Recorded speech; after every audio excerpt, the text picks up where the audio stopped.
Hello friends, in this video we are going to talk about the use of conjunctions. कौन से conjunction का हम किस अर्थ में जो है उसका यूज करते हैं इसके बारे में हम बात करेंगे। आइए देखते हैं हमारा फर्स्ट कंजंक्शन। कंजंक्शंस देखिए, फर्स्ट कंजंक्शन लिया हमने एंड का मतलब होता है और, ठीक है। देखिए जैसे फर्स्ट एग्जांपल लिया है, he worked hard and passed. तो एंड का यूज हम कहाँ करते हैं? जनरली इसमें जो है दो इंडिपेंडेंट सेंटेंस या फिर दो वर्ड्स को जो है ज्वाइन करने के लिए हम एंड का यूज करते हैं, ठीक है। वैसे तो कंजंक्शन का काम ही जो है दो वर्ड्स या सेंटेंस को कंबाइन करना होता है, लेकिन ये एंड को देखिए आप, एंड जो है ऐसे दो इंडिपेंडेंट सेंटेंस को यूज करता है जिसमें जो फर्स्ट सेंटेंस होता है तो उससे जब सेकंड सेंटेंस को जोड़ा जाता है, ज्वाइन किया जाता है, तो वो उस फर्स्ट सेंटेंस में जो एक्शन हो रही है उसकी परंपरा के अनुसार मीनिंग देता है ना। देखिए जैसे फर्स्ट सेंटेंस आपका, ही वर्कड हार्ड। अब देखिए कोई आदमी जो है अगर हार्ड वर्क करता है तो उसका परिणाम क्या आएगा? पॉजिटिव रिजल्ट आएगा। पास्ट देखो, he worked hard and past, ठीक है। यहाँ ऐसा नहीं लिख सकते he worked hard and failed, ये मीनिंगलेस सेंटेंस हो जाएगा, है ना। तो ये क्या आएगा? He worked hard and past, ठीक है। अब देखिए अगर यहां आप फेल यूज करना चाहते तो फिर एंड की जगह बट आ जाएगा। कैसा हो जाएगा? He worked hard but failed, यानी जहां मीनिंग परंपरा के विपरीत निकलता है वहां बट, और जहां परंपरा के अनुसार मीनिंग निकलता है वहां एंड का यूज करते हैं। तो यहां परंपरा के अनुरूप जो है अर्थ निकल रहा है, ठीक है। देखिए अब Mohan and Sita are friends, या मोहन और सीता को जो है फ्रेंड बताया जा रहा है ना। तो एंड का यूज किया हमने। अब देखिए third example, they went to Agra. ये फर्स्ट सेंटेंस हो गया आपका। सेकंड सेंटेंस क्या हो गया? दे सॉ द ताज, है ना। इन दोनों सेंटेंस को हमको कंजंक्शन से कंबाइन करना है। तो देखिए यहाँ दे वेंट टू आगरा, जब आगरा गए तो स्वाभाविक है कि वो ताजमहल उन्होंने देखा होगा, है ना। तो they went Agra and saw the Taj, है ना, ये हो गया। अब देखिए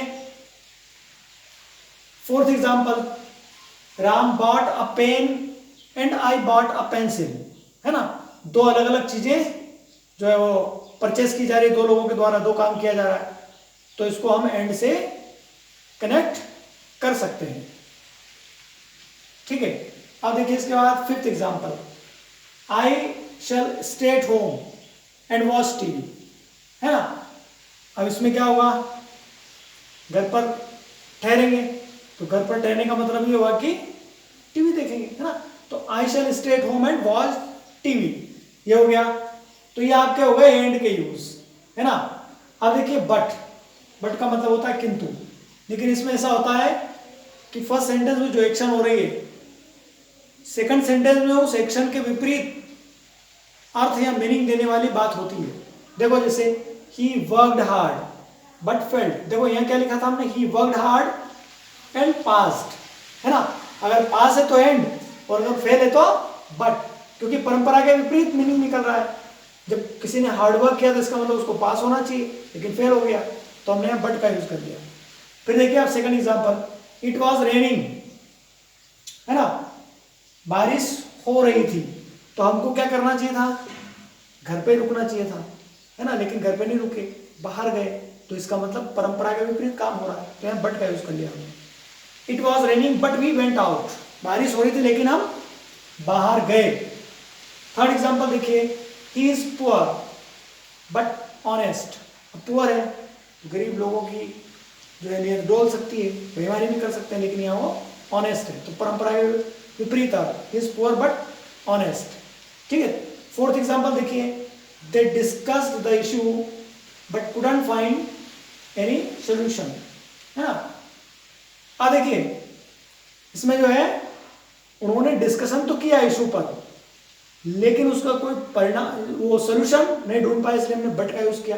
अगर मान लो सेंटेंस ऐसा होता, दे डिस्कस द इशू, और दूसरा सेंटेंस होता दे फाउंड अ सोल्यूशन, तो एंड का यूज करते हैं। They discussed the issue and found a proper solution. लेकिन चूंकि यहाँ सोल्यूशन नहीं मिला, डिस्कशन तो किया लेकिन सोल्यूशन नहीं मिला, इसलिए हम बट का यूज करेंगे। They discuss the issue but couldn't find any solution. अब देखिए फिफ्थ वाला, ही इज एजुकेटेड। अब एजुकेटेड है तो क्या होना चाहिए, जॉब होना चाहिए, जॉब करना चाहिए उसको, बट जॉबलेस, नहीं उसके पास कोई जॉब नहीं है, तो यहाँ भी परंपरा के विपरीत मीनिंग निकल रहा है। He is educated but jobless. तो ये हो गए आपके बट के यूजेस। तो एंड और बट हमने देख लिया। आइए कुछ और कंजंक्शन देखते हैं। आइए कुछ और कंजंक्शंस देखते हैं। देखिए next, because, sorry third number है, बिकॉज, बिकॉज जो है वो कंजंक्शन ऑफ रीजन कहलाता है, क्योंकि इसमें जो दो सेंटेंस हम कंबाइन करते हैं उसमें एक सेंटेंस में जो एक्शन होती है दूसरे में उसका रीजन बताया जाता है ना, इसलिए इसको एडवर्ब क्लॉज ऑफ रीजन कहा जाता है। देखिए इसमें फर्स्ट एग्जांपल हमने क्या लिखा है, Ram is absent, Ram absent है, उसका रीजन जो है वो सेकंड सेंटेंस में दिया हुआ है, बिकॉज ही इज इल, है ना। तो यहां सेकंड सेंटेंस में वो अब्सेंट क्यों, इसका रीजन बताया जा रहा है, इसलिए बिकॉज को कंजंक्शन ऑफ रीजन भी कहा जाता है। ठीक है, Ram is absent because he is ill. Second sentence देखिए, Rohit couldn't pay his fees, Rohit अपनी फीस पे नहीं कर सका, उसका रीजन क्या है, बिकॉज ही इज पुअर, क्योंकि वह गरीब है। थर्ड एग्जांपल देखिए, my brother crossed the flooded river because he knew how to swim, मेरे भाई ने जो है वो बाढ़ग्रस्त नदी को क्रॉस किया क्योंकि उसे तैरना आता था, है ना, ये हो गया। फोर्थ देखिए, she got poor marks because she did not work hard, उसको बहुत जो है पुअर मार्क्स मिले क्योंकि उसने कठोर मेहनत नहीं की। फिफ्थ देखिए, I went to bed early because I was tired, मैं जल्दी बेड पर क्यों गया, सोने क्यों गया, क्योंकि मैं थका हुआ था। तो इसमें जो है सेकंड सेंटेंस में, बिकॉज वाले सेंटेंस में हम रीजन बताते हैं, फर्स्ट सेंटेंस में जो एक्शन होती है उस एक्शन का रीजन इसमें दिया जाता है, इसलिए इसको बोलते हैं कंजंक्शन ऑफ रीजन। देखिए फोर्थ, और नहीं तो, है ना, ये वास्तव में रिजल्ट बताता है, परिणाम बताता है ना। मतलब फर्स्ट सेंटेंस में कोई एक्शन करने के लिए आपको कहा जाता है कि आप ऐसा कीजिए, और अगर ऐसा नहीं करेंगे तो उसका रिजल्ट यह आएगा। ठीक है, देखिए जैसे pay your attention at the board और you will not understand this things. अब देखिए आपको बोर्ड पर अपना अटेंशन पे करने के लिए कहा जा रहा है, और अगर ऐसा आप नहीं करेंगे तो उसका परिणाम क्या होगा, you will not understand this things, जो आपको पढ़ाया जा रहा है, जो समझाया जा रहा है, वो चीज आपको समझ में नहीं आएगी। ठीक है, देखिए आप second example, save money for a rainy day, मुसीबत के वक्त के लिए आप पैसा बचा कर रखिए, और you will have to borrow, और अगर ऐसा नहीं करें तो क्या करना पड़ेगा, you will have to borrow money, आपको पैसा उधार लेना पड़ेगा, है ना। ठीक है, अब देखिए थर्ड, कम इन टाइम और you will not be allowed to enter the meeting hall, आपको समय पर आना चाहिए, आना है, या आप समय पर आइए, नहीं तो आपको जो है मीटिंग हॉल में प्रवेश की अनुमति नहीं दी जाएगी। ठीक है, ये हो गया आपका थर्ड। ये फोर्थ एग्जांपल देखिए आप क्या लिखा है इसमें, फोर्थ एग्जांपल है, ओबे द लॉ और यू विल बी पनिश्ड, कानून का पालन कीजिए अन्यथा आपको दंडित किया जाएगा। तो ये हो गए बिकॉज और। आइए कुछ और कंजंक्शन देखते हैं। आइए देखते हैं कुछ और कंजंक्शन। अब हम एग्जांपल ले रहे हैं सिंस और एज के, ये भी कंजंक्शन ऑफ रीजन कहलाते हैं, लेकिन इनकी खासियत क्या होती है कि इनको सेंटेंस के स्टार्टिंग में यूज किया जाता है, रीजन वाला जो सेंटेंस होता है वो पहले लिखते हैं, तो एज और सिंस को एक दूसरे की प्लेस पर यूज हम कर सकते हैं। ठीक है, देखो जैसे सिंस इट वॉज रनिंग, क्योंकि बारिश हो रही थी, वी स्टेड एट होम, हम घर पर ही रुके या ठहरे। ठीक है, यहाँ सिंस की जगह एज का यूज भी किया जा सकता है, दोनों के यूज में कोई डिफरेंस नहीं है। As it was raining we stayed at home, है ना। देखिए since the place was new for them, क्योंकि जगह जो है वो उनके लिए नई थी, दे हायर्ड अ गाइड, उन्होंने एक गाइड जो है वो हायर किया।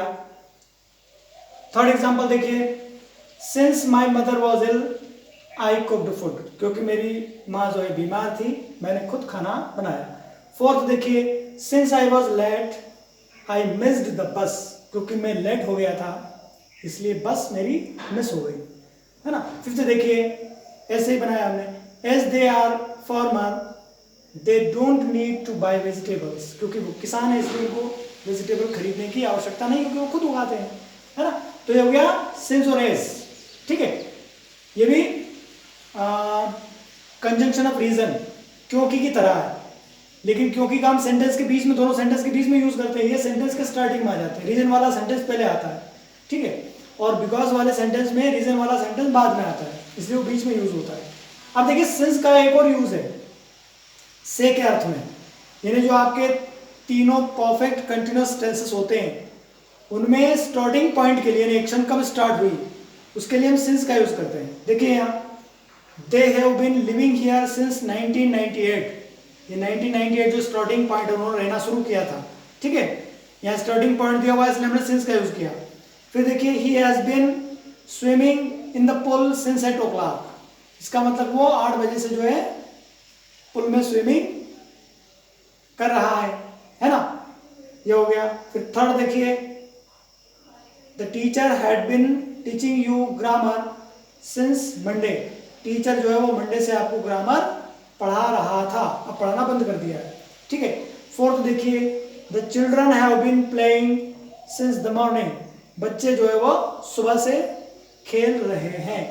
तो से के अर्थ में इन तीनों परफेक्ट कंटिन्यूअस टेंसेस में हम स्टार्टिंग पॉइंट के लिए एक्शन कब स्टार्ट हो उसके लिए सिंस का यूज करते हैं, और पीरियड के लिए फॉर का यूज किया जाता है। अलग से सिंस और फॉर का यूज कहाँ और कैसे करेंगे इसके लिए अलग से वीडियो डाल रखा हो, देख लेना, समझ में आ जाएगा। टेंसेस के आसपास कहीं जो है वो मैंने एक वीडियो डाला है, सिंस का यूज कब करेंगे, फॉर का कब करेंगे, तो उसको देख लेना तो क्लियर हो जाएगा। तो ये हो गया सिंस का एक स्पेशल यूज। ठीक है, तो सिंस और एज हो गए। आइए कुछ और कंजंक्शन देखते हैं। आइए अब देखते हैं हम देन। देन का यूज हम जो है कंपैरिजन में करते हैं। ठीक है, एडजेक्टिव की जो कंपैरेटिव डिग्री होती है उसमें देन का यूज किया जाता है। जैसे gold is costlier then silver, gold जो है वो सिल्वर से ज़्यादा महंगा है। फिर देखिए, Ram is taller than Rohit, Ram जो है वो रोहित से ज़्यादा लंबा है। ठीक है, देखिए जैसे Indore is bigger than any other city of MP, Indore जो है एमपी के किसी दूसरे शहर से बड़ा है ना। तो ये देखिए fourth, this room is more spacious than that room, ये रूम जो है उस रूम से ज़्यादा लंबा चौड़ा है। ठीक है, he speaks better than he writes, वह लिखने की बजाय बोलता अच्छा है। तो ये कंपैरिजन में हम देन का यूज कर रहे हैं, कंपेयर किया जा रहा है दो एक्शन का, है ना, दो चीज़ों का, दो क्वालिटी, दो गुणों का। ठीक है, तो कंपैरिजन में देन का यूज करते हैं। अब देखिए ऐसे ऐसे भी हम कंपैरिजन कर सकते हैं, ये भी कंजंक्शन है। देखिए देखिए first example, Mohan is not as tall as I am, है ना, मतलब मोहन उतना लंबा नहीं जितना मैं। Sunil is sorry, Sunil is as handsome as Sohan, sorry, तो सुनील जो है उतना ही सुंदर है जितना सोहन। थर्ड देखिए, Rakesh is as lazy as his brother, Rakesh उतना ही आलसी है जितना उसका भाई। Dewas is as clean as Delhi, Dewas उतना ही स्वच्छ है जितना Delhi. I am as honest as my father, मैं उतना ही ईमानदार हूँ जितने मेरे फादर। तो ये आपका देन और एस के यूज हमने समझ लिए। चूंकि वीडियो काफ़ी लंबा हो जाएगा इसलिए बाकी के जो कंजंक्शंस बचते हैं उनका नेक्स्ट वीडियो में हम बात करेंगे उनकी। Okay, thank you.